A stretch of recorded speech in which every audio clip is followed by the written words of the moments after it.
Saudara-saudara mahasiswa dari teknologi pendidikan, selamat malam. Hari ini kita santai akan membahas tentang teknologi kinerja. Terlebih saya sampaikan selamat malam.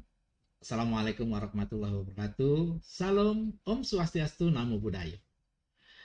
Dan kali ini dengan santai saja, saya sampaikan melalui video karena apa? Ini akan lebih tidak mengurangi pulsa saudara-saudara sekalian untuk menggunakan Zoom. Dan nanti pada suatu saat pertanyaan akan saya berikan kepada saudara-saudara, atau mungkin saudara bertanya lewat WhatsApp aja. Oleh karenanya bikinlah kelompok WhatsApp atau WhatsApp group ya. Baik saudara-saudara, ini akan saya mulai saja hari ini tentang teknologi kinerja manusia ya. Saudara, ini sebentar akan saya tampilkan kayaknya beginilah. Kita mulai saudara-saudara sekalian tentang Human Performance Technology atau teknologi kinerja manusia. Mengapa disampaikan kepada saudara? Agar ada perbaikan, sebuah kinerja, ada suatu kemajuan, kemudian akan bisa mereduce, mengurangi sesuatu yang tidak bermanfaat. Saudara-saudara sekalian yang budiman, ini ada disclaimer bahwa foto, gambar, visual, atau itu tulisannya atau foto-foto yang ada di slide ini bukan karya semata. Saya ngambil saja. Bukankah sekarang ada namanya big data? Data itu tersebar di mana-mana, tinggal kita memanfaatkan sesuai dengan kebutuhan kita. Itulah manfaat big data. Kapan-kapan saya akan bercerita tentang big data. Saudara yang berbahagia, ini akan kita lihat bahwa teknologi kinerja adalah proses. Kemudian ada tools di dalamnya yang digunakan untuk memecahkan masalah kinerja manusia atau untuk mewujudkan peluang yang kita sebut dengan opportunity untuk peningkatan kerja. Jadi ini sebenarnya adalah proses. Proses bagaimana kita menaikkan kinerja dari seseorang atau kelompok manusia untuk mencapai suatu kinerja yang bagus dengan memanfaatkan sebuah opportunity atau peluang. Saudara-saudara yang budiman, peningkatan kinerja itu sebenarnya adalah tujuan. Sebuah objektif dari manusia hidupnya adalah untuk meningkatkan kinerja. Artinya bahwa manusia itu menjadi maslahat, bermanfaat bagi yang lain, tetapi diri kita juga tidak hancur seperti lilin menerangi orang lain, diri kita hancur. Tidak demikian. Nah, ini berfokus pada sebuah perubahan. Jadi ada grow mindset, ya, grow mindset. Kapan nanti akan saya jelaskan tentang grow mindset dalam teknologi kinerja itu. Kemudian hasil dari upaya, usaha dan proses-proses itu dari individu ini untuk menciptakan sesuatu organisasi yang lebih maju. Oleh karenanya tujuan organisasi dan tujuan manusianya sebagai pekerja, employee itu harus kongruen. Jadi sama. Jadi goal kongruen, goalnya perusahaan, goalnya kita, goalnya sekolah adalah goalnya para guru, goalnya pendidikan di Indonesia adalah goalnya para guru di Indonesia. Semacam itu nanti yang akan kita gambarkan. Saudara-saudara yang budiman, kemudian teknologi kinerja itu memberikan sebuah layanan, ya, consulting, layanan atau praktik yang memberikan saran, ya, bagaimana memberikan advice kepada seseorang sehingga meningkat kinerjanya, kemudian kepemimpinannya, kemudian juga supportingnya, serta arahan proses kinerja itu terbentuk dengan efisien. Oleh karenanya organisasi pun harus mengikuti untuk meningkatkan kinerja. Organisasi itu tidak boleh terlalu tall, jadi flat. Jadi semua orang cepat memutuskan, tidak berbelit-belit birokrasinya kemana-mana sehingga kinerjanya jadi tidak efisien. Kemudian apa yang dimaksud dengan teknologi kinerja manusia? Yang disingkat dengan HPT tadi ya. Apa itu? Ya, bagaimana kita itu Human Performance Technology ini adalah pendekatan yang sistemik untuk meningkatkan produktivitas dan kompetens. Jadi orang nanti yang dituntut kompeten ya seseorang, bukan ijazahnya. Jadi bisa apa? Oleh karenanya di perguruan tinggi ijazah sekarang dilengkapi dengan surat keterangan ijazah ya, SKP. Jadi keterampilan yang dimiliki seseorang di dalam satu perkuliahan itu berbeda-beda. Ini adalah satu rangkaian, katanya ada metode, ada prosedur, ada strategi untuk memecahkan masalah guna merebut peluang. Peluang itu harus direbut dengan kinerja kita.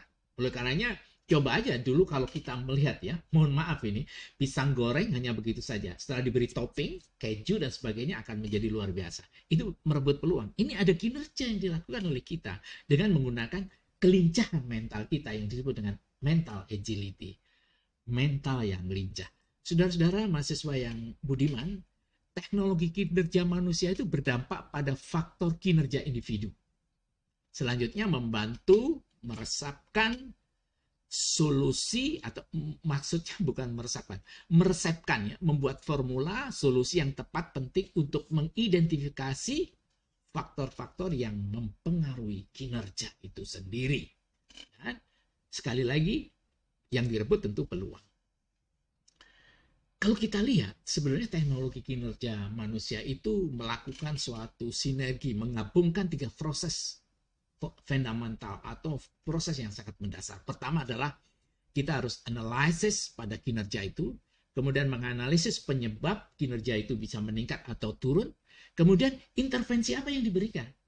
Apakah itu diberi rewards, apa itu dinaikkan gajinya, atau itu diberikan sanjungan, atau mungkin dibuatkan workplace atau tempat kerja yang bagus, yang lingkungannya bagus. Itu adalah suatu intervensi. Jadi analisis untuk kinerja, kemudian mencari cause and effect, apa penyebabnya, kemudian intervensinya apa. Semacam itu penggabungan teknologi kinerja manusia.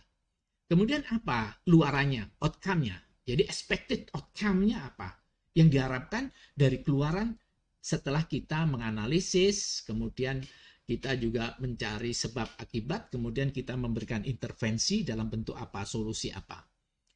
Kemudian yang pertama adalah menganalisis perilaku kinerja itu ya, diamati, kemudian perilaku dengan faktor lingkungan yang terkait. Jadi tidak mungkin manusia itu tidak terkait dengan lingkungannya. Ini yang perlu diketahui. Jadi lingkungan juga harus dirubah sehingga manusia itu memiliki kemampuan untuk menyesuaikan diri dan aman di dalam melakukan pekerjaan.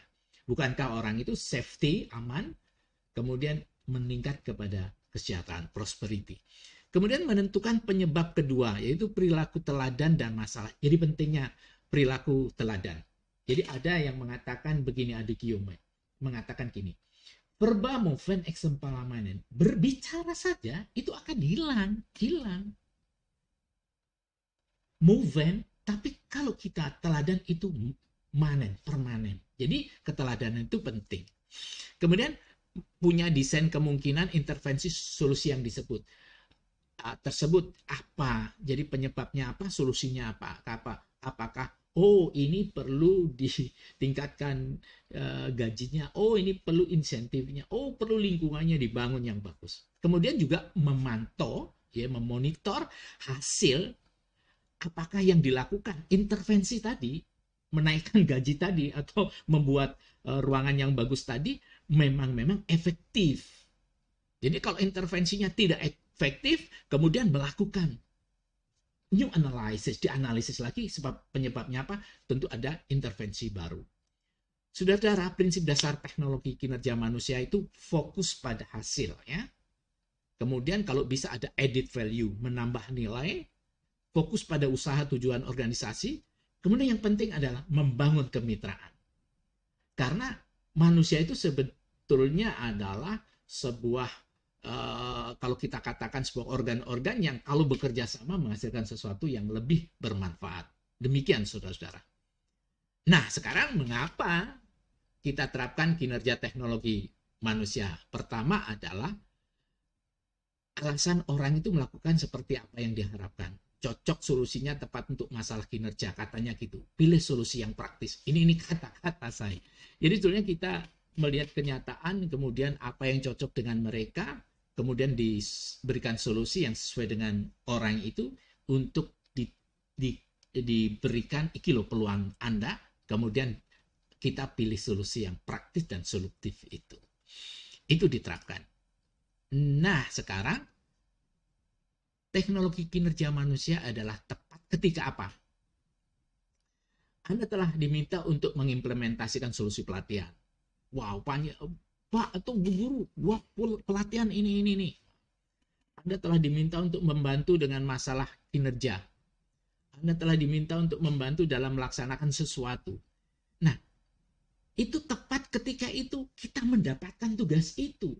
Kita akan melakukan, mengekspresikan bagaimana mencari dan menganalisis penyebab, kemudian memberikan solusi. Dan itu tepat ketika kita mendapatkan kepercayaan itu. Saudara-saudara yang berbahagia, itu yang bisa saya sampaikan. Tentunya saya mengucapkan terima kasih yang sebesar-besarnya. Dan nantinya saudara-saudara sekalian, bahwa kita masih ada pertemuan lagi, ya, pertemuan lagi. Mudah-mudahan ini akan lebih bermanfaat bagi kita semua. Demikian, terima kasih perhatiannya. Assalamualaikum warahmatullahi wabarakatuh. Om Santi Sati. Dan salam sehat tanpa obat. Terima kasih.